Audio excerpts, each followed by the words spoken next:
नमस्कार, जी मध्य प्रदेश छत्तीसगढ़ देख रहे हैं आप। मैं हूं अवधेश कुमार। आपकी आवाज में अब हम बात करेंगे पेसा कानून पर शुरू हुई सियासत की। छत्तीसगढ़ सरकार की दलील है कि राज्य में पेसा कानून को लेकर कोई नियम नहीं है, लिहाजा ये कानून अभी प्रदेश में लागू ही नहीं है और अब इसे लागू किया जाएगा। इस खुलासे के बाद हैरानी कांग्रेस पर भी होती है, बीजेपी पर भी होती है और जनता कांग्रेस छत्तीसगढ़ जे पर भी होती है। हैरानी इसलिए क्योंकि राज्य की पूरी सियासत आदिवासियों के इर्द गिर्द घूमती है और अगर पेसा कानून प्रदेश में लागू नहीं है तो फिर अब तक इस मामले पर इतना सन्नाटा क्यों छाया था। और सवाल यह भी है कि अब जो सियासत पेसा को लेकर शुरू हुई है वो उपचुनाव की दस्तक की वजह से है या फिर वाकई सियासत के हृदय परिवर्तन आदिवासियों के हित को लेकर छत्तीसगढ़ में हो गए हैं। ये तमाम सवाल हैं जिनके जवाब जानने की कोशिश करेंगे, चर्चा को भी आगे बढ़ाएंगे, लेकिन उससे पहले आपको एक रिपोर्ट दिखाते हैं।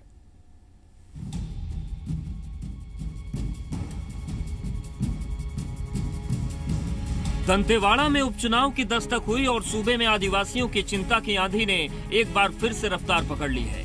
छत्तीसगढ़ में आदिवासियों के अधिकारों के लिए जल्द ही सरकार नए नियमों के साथ पेसा कानून लागू करने जा रही है। नए नियमों के साथ ये पेसा कानून प्रदेश की 5वीं अनुसूची वाले क्षेत्रों में लागू किया जाएगा। इस फैसले के साथ ही कांग्रेस सरकार ने बीजेपी की आदिवासी विरोधी छवि बनाने की कवायद को भी बुलंद कर दिया है। पेसा कानून देश में बना हुआ है, उसको लागू करने के लिए नियम छत्तीसगढ़ सरकार ने आज तक नहीं बनाए हैं। तो हम लोगों को नियम बनाने हैं ताकि पेसा कानून को प्रभावी कैसे किया जाए वो नियमों के माध्यम से हो जाए। तो वो नियम हम लोग विधानसभा में लाना चाह रहे हैं और उन नियमों के आने के बाद कानून प्रभावी हो जाएगा। बिना नियम के कानून लागू कैसे होगा? कार्य पद्धति क्या होगी? लागू ही नहीं था क्योंकि रूल्स नहीं थे। रूल्स नहीं है, नियम नहीं है तो लागू कैसे करेंगे? वहीं कांग्रेस के आरोपों पर बीजेपी की अपनी दलीलें हैं। बीजेपी के मुताबिक पेसा कानून 1996 से ही केंद्र सरकार ने देश भर में लागू किया था, लेकिन तब यहां की कांग्रेस सरकार ने इसके नियम नहीं बनाए और ठीकरा बीजेपी पर फोड़ा जा रहा है। बीजेपी का आरोप है कि कांग्रेस इस मसले को उठाकर आचार संहिता का उल्लंघन कर रही है। चुनावी लाभ के लिए इस प्रकार की बातें की जा रही है। निश्चित ही पेसा कानून आदिवासियों के हितों की रक्षा करने वाला कानून है, लेकिन 1994 से जब कांग्रेस की सरकारें ही इस प्रदेश में हुआ करती थी तो क्यों नहीं लागू किया? कांग्रेस की सरकारों ने प्रदेशों में लागू नहीं किया और आज यदि मंत्री जी इस प्रकार की बात कर रहे हैं तो आचार संहिता का खुला उल्लंघन कर रहे हैं। आदिवासी वोट बैंक को साधने के लिए जिस तरह से विधानसभा चुनाव से पहले पत्थलगड़ी के मामले ने खूब पैर पसारा था, उसी की तर्ज पर पेसा कानून के नाम पर सियासत का पुलिंदा खड़ा करने की कोशिश की जा रही है। उपचुनाव के आते ही कांग्रेस ने इसका शगुफा भी छोड़ दिया है, लेकिन सवाल ये है कि 3 साल के शुरुआती कार्यकाल में कांग्रेस को आदिवासियों की याद क्यों नहीं आई। और सवाल ये भी कि जिस बीजेपी को आज आचार संहिता की याद आ रही है वो अपने 15 साल के शासन में पेसा कानून को लेकर कोई फैसला क्यों नहीं कर पाए। सुदीप त्रिपाठी, जी मीडिया, रायपुर। और सीधे मेहमानों का रुख करते हैं। सवाल कई हैं और इस सवालों के जवाब मिलने बहुत जरूरी है। हमारे साथ किरणमयी नायक जी जुड़ गई हैं, प्रवक्ता कांग्रेस, विकास मरकाम प्रदेश महामंत्री बीजेपी, और आलोक शुक्ला जी सामाजिक कार्यकर्ता हैं। तीनों का बहुत स्वागत है। किरणमयी जी, सबसे पहले आपके पास ही आना चाहते हैं। आदिवासियों पर बहुत ज्यादा सियासत होती है। सत्ता में आप लोग भी रहे, सत्ता में बीजेपी भी रही और उसके बाद एक लंबा दौर बीता और अब अचानक से टीएस बाबा कहते हैं कि पेसा कानून लागू नहीं है, नए नियमों के साथ हम इसे लागू करेंगे। लेकिन मैम, ये अचानक से चिंता पेसा को लेकर क्यों आई? क्योंकि जब पत्थलगड़ी को लेकर हंगामा मचा हुआ था पूरे प्रदेश में, उस वक्त पेसा की बात तो कांग्रेस जमकर कर रही थी, लेकिन कोई ये नहीं कह रहा था कि कानून लागू ही नहीं है। देर से जानकारी हुई या इस पर खुलकर कोई बोलना नहीं चाह रहा था?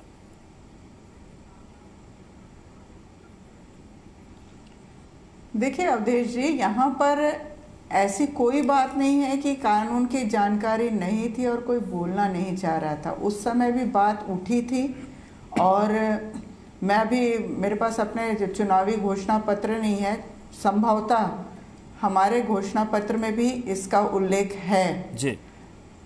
यहाँ पर एक चीज़ बहुत स्पष्टता से कहना चाहती हूँ अभी, क्योंकि मैं भी आज डिबेट का टॉपिक मिला तब से इसके ऊपर सर्च कर रही थी। 1996 में सेंट्रल गवर्नमेंट ने ये कानून बनाया था। पर हर कानून के साथ में जब क्लॉज जोड़ दिए जाते हैं कि राज्य सरकारें इनको लागू करने के लिए नियम बनाएंगी जी, तो 96 से 2000 तक नहीं बना, ठीक है, नहीं बन पाया, तुरंत में लागू करने की मंशा नहीं होगी। 2000 से 2003 तक के छत्तीसगढ़ में कांग्रेस की सरकार थी, क्यों नहीं बन पाया? नो प्रॉब्लम, हो सकता है कोई भी रीज़न रहा होगा, पर आज सेंट्रल गवर्नमेंट में बीजेपी का सरकार है और 15 साल तक के बीजेपी का शासनकाल रहा। पेशा कानून के लिए केवल एक जो छोटी सी प्रक्रिया थी नियम बनाने की जी, वो नहीं किया गया। इसके पीछे वजह क्या थी?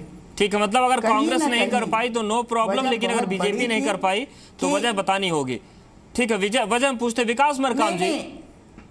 नहीं, मैं दोनों चीजों की बात कर रही हूँ। 2 मिनट के लिए आप मेरी बात पूरी सुन लें जी। क्योंकि पेशा कानून पर अभी जो ये आपत्ति आ रही है बीजेपी की तरफ से, वो आपत्ति के पीछे का जो बैकग्राउंड है वो ये है कि बड़े इंडस्ट्रियलिस्ट को जिस तरीके से जमीनें देने की व्यवस्था पर रोक लगाने का प्रावधान है इसमें पेशा कानून में, ग्राम सभाओं को सशक्त करने का प्रावधान है इस कानून में, उस कानून को लागू नहीं होने देने की मंशा थी।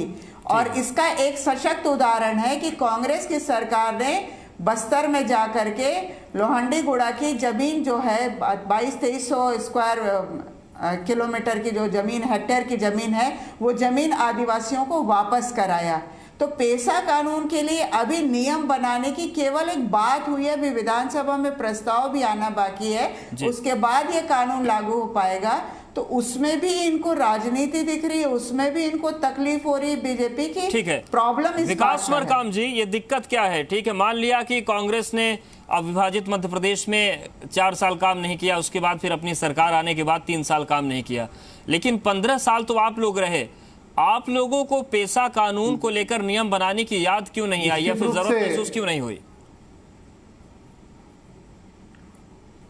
निश्चित रूप से कांग्रेस इस मुद्दे पे राजनीति कर रही है। कांग्रेस और टीएस सिंहदेव दोनों की क्रेडिबिलिटी शायद समाप्त हो चुकी है। आपने विधानसभा चुनाव के पूर्व देखा होगा कि उन्होंने बड़े बड़े वादे किए थे। कर्ज माफी के मेरा समय सवाल में ये था कि 15 साल आप लोगों ने क्यों नहीं किया? आके बोले थे कि चाहे बड़े किसान, मैं जो कहना चाह रहा हूँ 2 मिनट आप मेरी बात को पूरा सुनिएगा। 15 साल यही टीएस बाबा न्यूज चैनलों में आके बोले थे कि बड़े किसान हो या छोटे किसान हो, कोई भी किसी भी प्रकार का कर्ज हो, सर मामले को डाइवर्ट मत करिए, वक्त बहुत कम होता है। कर्ज हो, कर्ज पर किसी और दिन बात कर लेंगे। चुनाव आता है आप तो बस ये बताइए 15 साल क्यों आदिवासियों की याद नहीं आई आपको? आज जो है आदिवासी क्षेत्र में जब चुनाव है, दंतेवाड़ा में अधिसूचित क्षेत्र में जब चुनाव है तो इनको पेशा कानून याद आ रही है। पेशा कानून 1996 में लागू हुआ। 1996 के बाद कांग्रेस की सरकारों ने आज तक क्या किया, मैं पूछना चाहता हूं। अरे सर, और मैं आपको 15 साल बताना आपने क्या किया? मरकाम जी, 5वीं अनुसूची आप मामले को डाइवर्ट मत करिए, सीधी बात करिए। 15 साल आप लोगों ने क्यों नहीं किया?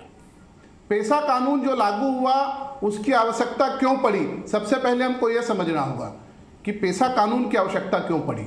1947 में देश आजाद हुआ, 1950 में जब संविधान लागू हुआ तो हमारे संविधान निर्माताओं की एक मंशा थी कि आदिवासियों को स्वशासन के साथ जोड़ा जाए। बहुत अच्छी मंशा जी मरकाम जी, पर आपकी बीजेपी सरकार की 15 साल तक मंशा क्यों नहीं रही कि नियम बने? सुरक्षित रखा जाए। 1950 से लेके 1996 तक, 1950 से लेकर 1996 तक आदिवासियों के लिए इस कांग्रेस की सरकार ने क्या किया? विकास मरकाम जी, ये जनसभा नहीं है, सवाल का जवाब दे दीजिए ना कि 15 साल तक आपकी सरकार की मंशा क्यों नहीं रही कि नियम बना दिए जाएं? नहीं, हमारी सरकार की मंशा थी, पेशा कानून हमने लागू किया। आज यदि पेशा कानून लागू है, उसके कारण अनुसूचित क्षेत्रों में सरपंच, जनपद के अध्यक्ष, जिला पंचायत के अध्यक्ष, ये हमारे आदिवासी वर्ग से हैं। आज ये आपको जरूर भ्रमित कर रहे हैं हमारे कांग्रेस के साथी कि पेशा कानून लागू नहीं है। मैं इनसे पूछना चाहता हूं कि यदि पेशा कानून लागू नहीं है तो ऐसा कौन सा नियम है, ऐसा कौन सा नियम है जिसके कारण सरपंच, आलोक शुक्ला जी, जिला पंचायत अध्यक्ष और जनपद पंचायत अध्यक्ष उन क्षेत्रों में टीएस सिंहदेव या कांग्रेस कह रहे हैं कि पेशा कानून लागू नहीं है प्रदेश में, लागू है या नहीं है, स्थिति क्या है? देखिए इस पे जी पहले तो ये है कि जो नियम बनाए जा रहे हैं उसका स्वागत है, लेकिन थोड़ी सी गलतफहमी ये है कि जो पैसा कानून है वो संविधान का ही संशोधन है और संविधान का एक भाग है, और पैसा कानून जो है वो लागू है सभी जगह पे। उसके अंदर ये प्रावधान ये था कि जब 1996 में ये कानून बना तो 1 सालों के अंदर जो विधानमंडल है वो इसके नियम बनाएंगे और अन्य कानूनों के साथ इसको समायोजित करेंगे और जो इसके विपरीत कानून है उसको संशोधित करेंगे। तो पहली एक बात स्पष्ट कर दूं कि कानून लागू नहीं है, ये थोड़ी गलतफहमी है, कानून लागू है। नियम जो बनाए जाने थे वो नियम नहीं बनाए राज्य सरकार ने। उसके पीछे स्पष्ट कारण है कि जो पावर का डिसेंट्राइजेशन होना था, जो अधिकार लोगों के पास जाना था, ग्राम सभा को सशक्त होना था, कोई अधिकारी कोई अपने अधिकारों को छोड़ना नहीं चाहता है और इसीलिए वो डिसेंट्राइजेशन ना हो राइट्स का, इसीलिए उसके नियम रूल्स नहीं बनाए गए। तीसरा महत्वपूर्ण आप इसमें जो सवाल ये है कि जो पूरे कानून को जब आप देखते हैं कि नियम नहीं है इसलिए लागू नहीं है, ये थोड़ी सी गलतफहमी है। कानून लागू है।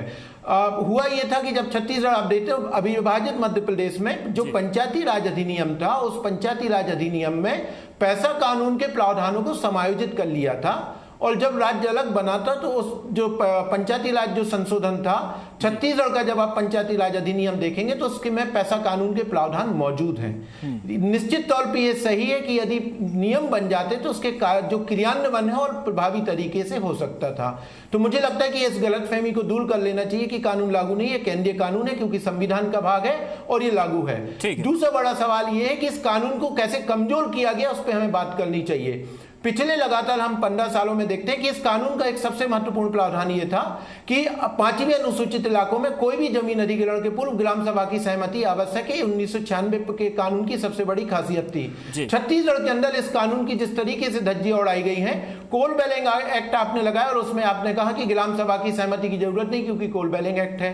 तो इस तरीके से अलग अलग तरीके से पिछले 15 सालों में इस कानून को कमजोर किया गया, धज्जियां उड़ाई गई हैं और इसको मजबूत करने के लिए जो नियम बनाए जाने थे वो नहीं बनाए नहीं। ठीक है, वो नियम बनाने की बात कही जा रही है। उदाहरण देना चाहता हूं कि 5वीं अनुसूचित इलाकों में किरणमयी जी बिल्कुल तो नियम बनाने की बात हो रही है, कदम है, लेकिन चूंकि दंतेवाड़ा में उपचुनाव है इसलिए थोड़ा सा उसमें झूठ का तड़का भी लगाया जा रहा है क्या कि लागू नहीं है कानून? नहीं, देखिए अभी जो आपने आलोक शुक्ला जी ने बात कही, इन्होंने पूरी बारीकी से चीजों को बताया। कानून सेंट्रल एक्ट है, मैंने भी पहले यही कहा कि सेंट्रल एक्ट है।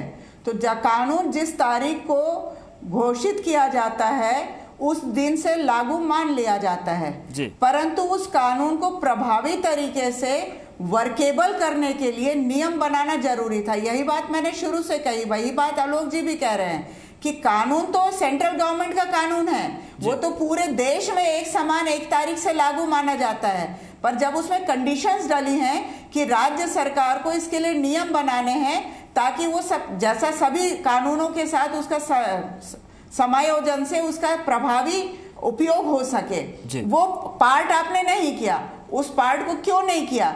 ताकि आप आदिवासियों की जल जंगल जमीन के जो अधिकार हैं उस पर उनका जो एकाधिकार होना चाहिए था, जिस पर उनको पूरा अपना निर्णय लेने का पावर होना था, वो पावर आपने उनको नहीं दिया। यदि आपने उनको पावर नहीं दिया तो उस कानून का लागू होने का क्या औचित्य है? केवल किताबी, ऐसे किताबी कानून का फायदा जब तक आदिवासी को उसके जल जंगल जमीन पर राइट नहीं मिलता है तब तक इस कानून का औचित्य कहाँ होगा? उसके औचित्य को लाने के लिए नियम बनाना एक अति आवश्यक पार्ट था जिसका पालन 15 साल में इस सरकार ने नहीं किया। ठीक है, विकास मरकाम, और उसका वो जवाब भी नहीं दे रहे हैं। विकास मरकाम जी, क्यों पालन नहीं हुआ? नियम ही तो बनने थे, ज्यादा वक्त थोड़ी लगता है, बना लेते। अवधेश जी मैं कांग्रेस प्रवक्ता से जानना चाह रहा था, उन्होंने अपने जवाब में बताया नहीं कि वो बोल रही हैं कि पैसा कानून लागू नहीं है। पैसा कानून जब लागू नहीं है तो अनुसूचित क्षेत्रों में सरपंच, जनपद अध्यक्ष और जिला पंचायत के अध्यक्ष ये कौन से नियम के तहत आदिवासी वर्ग से हैं? ये कांग्रेस के प्रवक्ता और माननीय मंत्री जी को बताना चाहिए। शुक्ला जी ये बोल रहे थे कि शायद कोई गलतफहमी है। गलतफहमी नहीं है, चूंकि दंतेवाड़ा में उपचुनाव है, अनुसूचित क्षेत्र में उपचुनाव है, इसलिए जानबूझकर मंत्री महोदय चुनाव में फायदा उठाने के लिए, आदिवासी क्षेत्रों में फायदा उठाने के लिए इस पेशा कानून का एक नया शिगुफा छोड़ने की तैयारी कर रहे हैं। ठीक है, जवाब ले लेते किरण भाई जी। 15 साल में आप लागू नहीं कर पाए, उसके लिए पहले जनता से माफी मांग ले मरकाम जी, तो ज्यादा बेहतर होगा। आप जिस बात का उल्लेख कर रहे हैं कि सरपंच, जनपद और जिला पंचायत वाले लोग आदिवासी वर्ग से हैं, तो आपको शायद ये मालूम नहीं है कि नगरीय निकाय और जिला पंचायतों के लिए जो 73वां 74वां संविधान संशोधन है, उसमें आरक्षण के विशेष प्रावधान हैं। उन प्रावधानों के तहत जहां पर जिस वर्ग की आबादी है उस वर्ग से लोग चुने जाते हैं, उसको आप इसके साथ गलत तरीके से प्रेजेंट मत करिए। आप ये प्रेजेंट करिए, आप ये प्रेजेंट करिए कि 15 साल तक आपकी सरकार, आप 15 साल तक आपकी सरकार ने इस बात को क्यों नहीं रखा? अरे आप इस चीज का जवाब दे दीजिए, आप इस चीज का जवाब दे दीजिए। फिर वही बात, आप मुद्दे पर जवाब नहीं देना चाहते, पंचायत मुद्दे पर जवाब ही नहीं देना चाहते कि 15 साल तक आपकी सरकार ने क्यों नहीं किया, नियम क्यों नहीं बनाया? अधिसूचित क्षेत्रों में पंचायत अधिनियम आप फिर से एक बार पढ़िए, आप एक बार फिर से पेशा को पढ़िए, उसके बाद आपको स्पष्ट हो जाएगा पेशा कानून लागू है कि नहीं लागू। विकास मरकाम जी, देखिए किरणमयी नायक ने जो आपने सवाल पूछा था उसका जवाब उन्होंने दिया है। आप उससे सहमत हो या ना हो, लेकिन कम से कम कृपा करके आप भी एक लाइन में बता दीजिए कि 15 साल में आपकी सरकार को नियम बनाने की जरूरत क्यों महसूस नहीं हुई? क्यों बैठे रहे 15 साल तक और आज कह रहे हैं कि उनको उपचुनाव की सियासत? मैंने बताया कि मैंने आपको बताया कि पेशा कानून पूरी तरीके से लागू है। आज यदि कहीं पे भी जमीन अधिग्रहण का काम यदि किया गया अधिसूचित क्षेत्रों में, तो ग्राम सभा की सहमति उसमें ली गई। झूठ क्यों बोल रहे हैं? हमेशा ग्राम सभा की सहमति ली गई, लोहांडीगुड़ा में भी ग्राम सभा की सहमति ली गई थी। रायगढ़ में क्या होता है सर? चुनौती देकर बताना चाहता हूँ, आप एक बार कह दीजिए कि नियम बनाने की जरूरत नहीं और आपने नियम बनाया था। एक लाइन में जवाब दीजिए कि आपने नियम बनाया या नहीं बनाया, और यदि नियम नहीं बनाया है तब कांग्रेस की सरकार को नियम बनाने की आवश्यकता पड़ी है। देखिए, ये महत्वपूर्ण सवाल ये है और ये सवाल उठता है कि नियम क्यों नहीं बनाए गए, क्योंकि पैसा कानून को प्रभावी करने की मंशा कभी भी पिछले बीजेपी सरकार की नहीं थी। ये भी सच्चाई है कि कांग्रेस ने अपने मैनिफेस्टो में पैसा कानून के नियम बनाने की घोषणा इन्होंने मैनिफेस्टो में किया था। कांग्रेस को यह कहना होगा कि हम इसके नियम ला रहे हैं, लेकिन ये नहीं कह सकते कि कानून लागू नहीं है। यदि ये कहेंगे तो मुझे लगता है कि गलत व्याख्या होगी। दूसरा महत्वपूर्ण सवाल है कि हमें यह देखना होगा कि कानून को मजबूत करने की दिशा में काम नहीं हुआ, बल्कि इस कानून को कमजोर करने के लिए पिछले 10 सालों में 15 सालों में लगातार काम हुआ और हम ऐसे तमाम उदाहरण दे सकते हैं। जो आप ग्राम सभा की सहमति की आप बात कर रहे हैं, आप देख लीजिए कि टाटा और लोहांडीगुड़ा में जिस तरीके से जमीन अधिग्रहण हुआ, बंदूक की दम पे लोगों से कोले कागज में दस्तखत करवाए गए। आप सरगुजा के अंदर देख लीजिए, जहां पे आप ये कह रहे हैं कि कोल बेलिंग एक्ट में जो है पैसा कानून लागू नहीं होता, तो प्रशासन ने पैसा कानून को कमजोर करने के लिए तमाम वो रास्ते अख्तियार किए जिससे कॉर्पोरेट को फायदा हो सकता था। सवाल यही है कि क्या करने की जगह इस कानून को कमजोर करने की लगातार रास्ते बंद होंगे या फिर इन रास्तों के बीच से भी कुछ नए रास्ते निकल आएंगे और आदिवासियों का हित हो पाएगा? आप तीनों को बहुत शुक्रिया हमारे साथ जुड़ने के लिए। तो पेशा पर सियासत एक बार फिर से बुलंदी ले रही है, लेकिन सवाल यही है कि जो ग्राम सभा को मजबूत करने की बात थी 5वीं अनुसूची वाले क्षेत्रों में, क्या उसकी बुलंदी एक बार देखने को मिलेगी या फिर केवल वाकई ये उपचुनाव की सियासत है? आपकी आवाज में फिलहाल इतना है।